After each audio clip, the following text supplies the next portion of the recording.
Well, welcome to today's video where we're going to be considering the heart. And the heart's a hollow muscular organ located in the thoracic cavity. And we need to learn the basic anatomical terminology and the basic anatomical structures in the heart before we go further. So this is kind of an introductory session to cover that basic anatomy. Now, of course, in anatomy, remember you're always looking at someone else's. So it's as if you're looking at my heart. So this is my left hand here. So let's write left on that side of the board and right on this side of the board so we don't get mixed up. Now I'll start drawing the heart picture. You can freeze frame anytime you want and draw your own. So here we see the main bottom chambers in the heart. And these bottom chambers are called the ventricles.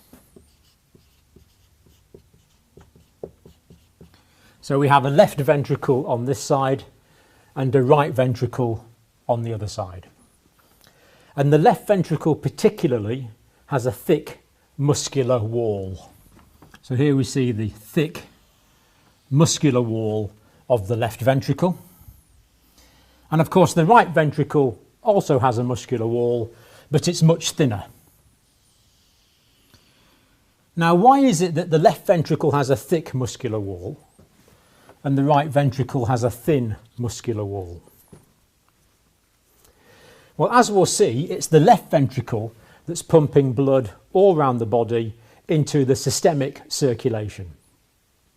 So the blood that's pumped from the left ventricle goes to your ears, down to your toes, up to your brain, absolutely everywhere around the body, all of the systemic circulation. So it needs to generate a fairly high pumping pressure with a large muscular mass on the left side. Whereas, as we'll see, the right ventricle is only pumping blood to the lungs. And if the heart is here, then the lungs are only here. So there's not as far to pump the blood, so the pressure doesn't have to be as high, so the amount of muscular mass required is less. Now, the key thing about the heart is it's in these four chambers. Now, first of all, we need to draw some arteries which are leaving the heart. Now, this valve here guards the aorta, which is the large vessel which leaves the left ventricle. And the valve there points up the way. And then between the ventricle at the bottom and the chamber on top, there's another valve, and that one points down the way, like that. So here we see the left ventricle with one valve there and one valve there. Now the top chambers of the heart have a much thinner muscular wall. So the muscle becomes thinner at that point. And you can probably see here that we're starting to draw an additional chamber, one of the top chambers, the atria. And draining into the atria, there are four large veins in humans. I think in this diagram today I'll just draw two. So here we see two large veins draining blood into the top chamber, the left atrium. But remember, there are actually four in humans. So now we see we have the left ventricle, and here we can clearly see now there's an additional chamber, the left atrium.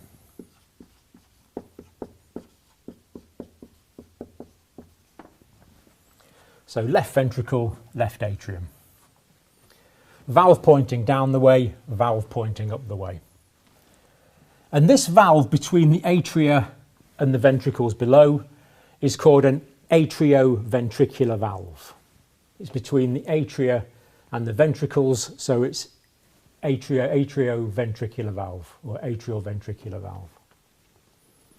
And this particular valve has two cusps. It opens like this, the left atrioventricular valve. Just got two cusps. So sometimes it's called the bicuspid valve because it has two cusps.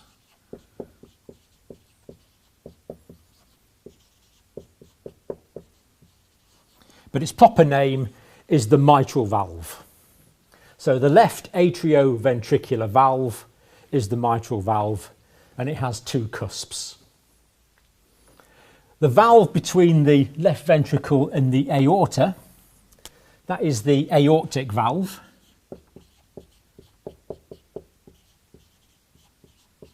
And sometimes these are referred to as the semilunar valves because they look a bit like half a moon.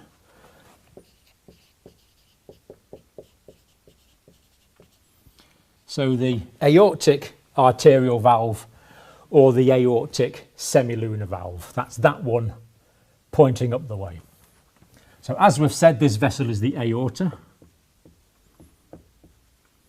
the large vessel leaving the left ventricle, taking blood all round the systemic circulation. And these veins here, remember we said there was 4 veins taking blood into the left atrium. They're the pulmonary veins.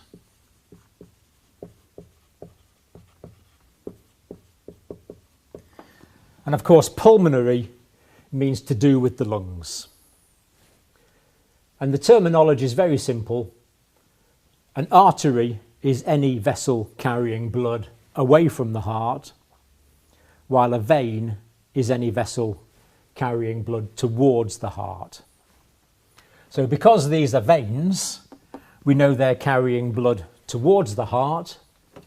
Because they're pulmonary veins, we can know that these are the veins that are carrying blood towards the heart from the lungs. They're the pulmonary veins. Now we move on to the right side of the heart, and in the same way here, there's a valve pointing up the way like this. And this connects to a large arterial vessel, which quickly divides into two. One branch of this vessel going to each lung, because this large vessel leaving the right atrium is the pulmonary artery. We know that pulmonary means to do with the lungs. We know that an artery is any vessel carrying blood away from the heart. Therefore, the pulmonary artery is the artery carrying blood from the heart to the lungs. And we also notice this valve is pointing up the way, and this is the pulmonary valve.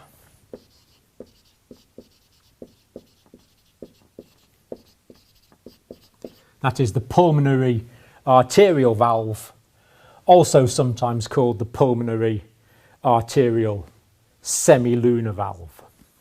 So both of these valves are sometimes described as semilunar valves. Now here we have a valve pointing down the way, like this. And the valve, the left atrioventricular valve, had 2 cusps. This one has 3 cusps, so I can't do this because I've only got 2 hands, but there'd be one there, and another one from underneath. 3 cusps. So it's called the tricuspid valve.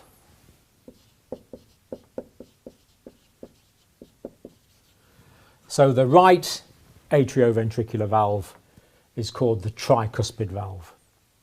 But just out of interest in passing, we can notice that the aortic semilunar valve and the pulmonary semilunar valve also have 3 cusps. But it's this one that we call the tricuspid valve.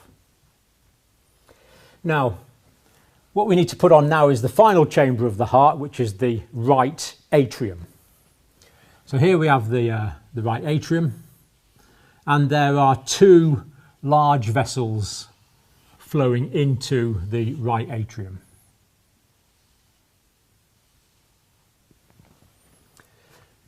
The vessel coming from above, draining the top part of the body, is superior. The vessel draining the bottom part of the body, here, is inferior. And both of these are referred to as the vena cava.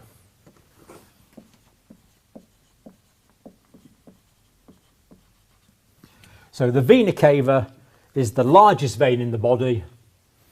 The superior vena cava is draining the top half of the body, and the inferior vena cava is draining the bottom half of the body. Both draining blood into the right atrium. So what we can actually do now is start to describe the flow of blood through the heart. Now, the blood coming back from the lungs is going to come back in the pulmonary veins, and this blood is oxygenated. And if you do an oxygen saturation test on yourself, you'll probably find your oxygen saturations are about 98 or 99%, anywhere between 96 and 100%. And if you're young and fit, if you put an oxygen saturation probe on your finger, you find it's 98%, take a few deep breaths and it will go up to 100%, meaning your lungs are completely saturating the blood passing through them with oxygen. And this highly oxygenated blood containing the oxyhemoglobin is going to return from the lungs in the 4 pulmonary veins into the left atrium. From here, the blood will go through the mitral valve into the left ventricle.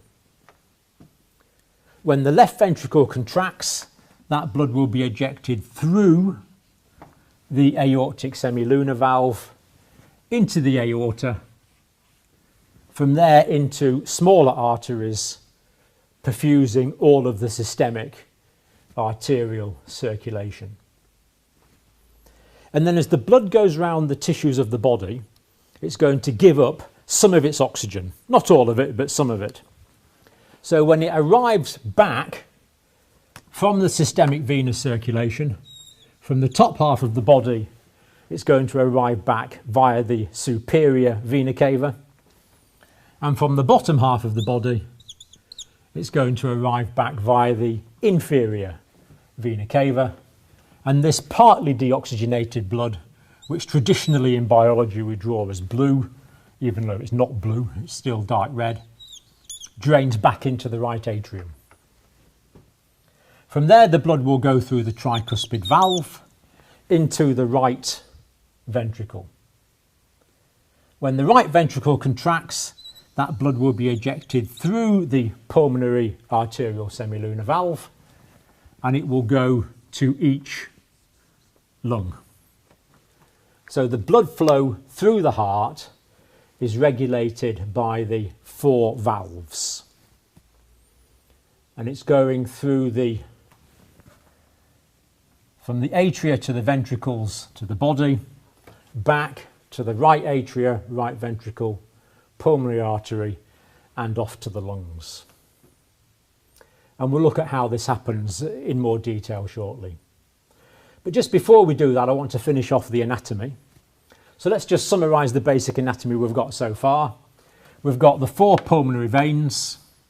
We've got the superior and inferior vena cava. Aorta, pulmonary artery. Left atrium, right atrium. Left ventricle, right ventricle. The left atrioventricular valve is the mitral. This is the aortic valve or the aortic semilunar valve. This is the tricuspid valve, which is the right atrioventricular valve. This is the pulmonary arterial semilunar valve. So that's the essential anatomy we need to know. Now, the valves, we don't want the valves to overexpand or over-open. So connecting to the valves, there are tendons. These are called tendinous cords, or sometimes you see them referred to by their Latin name of cordae tendinae. But these days we normally call them the tendinous cords. And what they are is tissue which holds the valves, it's strands which holds the valves and stops them flapping back the way into the atria. Because the whole point of a valve, it is a structure to ensure one-way flow. So we want this blood to go from the atria to the ventricle, but not back again. That would be regurgitation, which is a pathological situation. So we want him to be able to open that way, but then not go too far back. And to stop them going too far back, we have these tendinous cords. And these tendinous cords are rooted into the wall of the heart via specialised muscles that root the tendinous cords into the wall of the heart so that the valves can't overexpand. And these muscles that connect the tendinous cords to the wall of the heart are papillary muscles.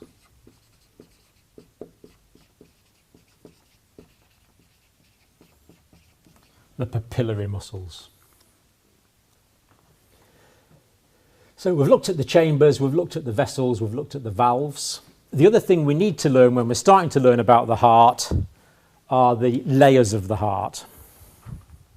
Now, round about the outside of the heart, surrounding all of the outside, there is a fibrous sac.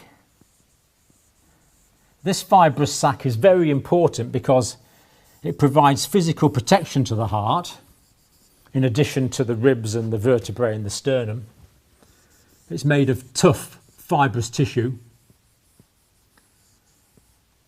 And what it also does is it stops the heart from overexpanding. So the heart can expand so much when blood returns to it, but not overexpand, which would damage the heart. And this fibrous sac facilitates that protection. And this is round about the outside. So because it's round about the outside, it's the pericardium.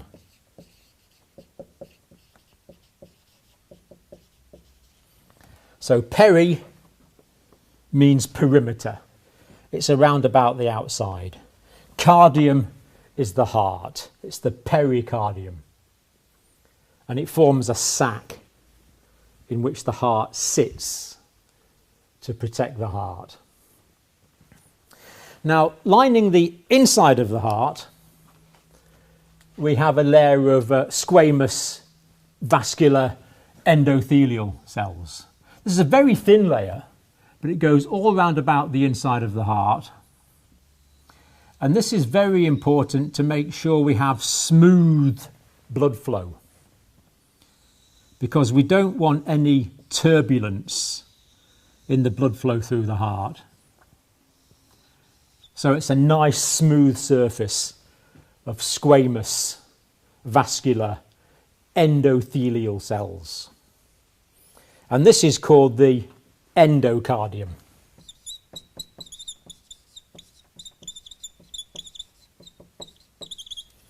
Endo means in. The endocardium is this inner layer of the heart. And of course, as you'll see, this has left out the thick muscular layer in the middle.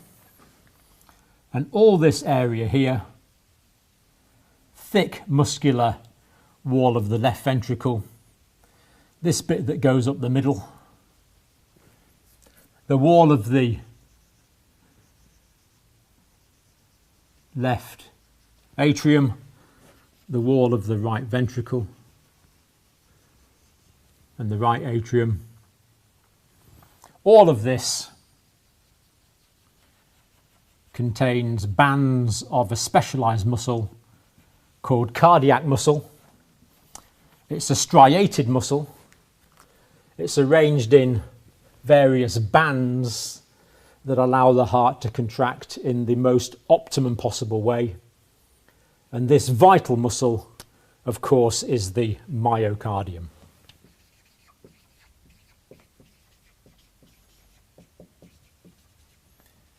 Myo means muscle. The muscle of the heart is the myocardium. So what we see is that the heart is in two sides, the left side and the right side. And this structure separating the two sides. Now, a structure in anatomy which separates is called a septum. And of course, this is the heart. So that structure in the middle there is the cardiac septum. Cardiac because it's heart, septum because it's a tissue that divides. So here we have the cardiac septum, separating the left heart from the right heart. And to put it in very simple terms, we see that the left ventricle is pumping blood to the body. So very often we call the left side of the heart the body pump. So the left side of the heart is the body pump. We see that the right ventricle is pumping blood into the pulmonary artery, going to the lungs. So the right side of the heart is the lung pump. So the left is the body pump, the right is the lung pump. So they're the basic anatomical structures of the heart that we need to learn, and that is the basic pattern of blood flow through the heart.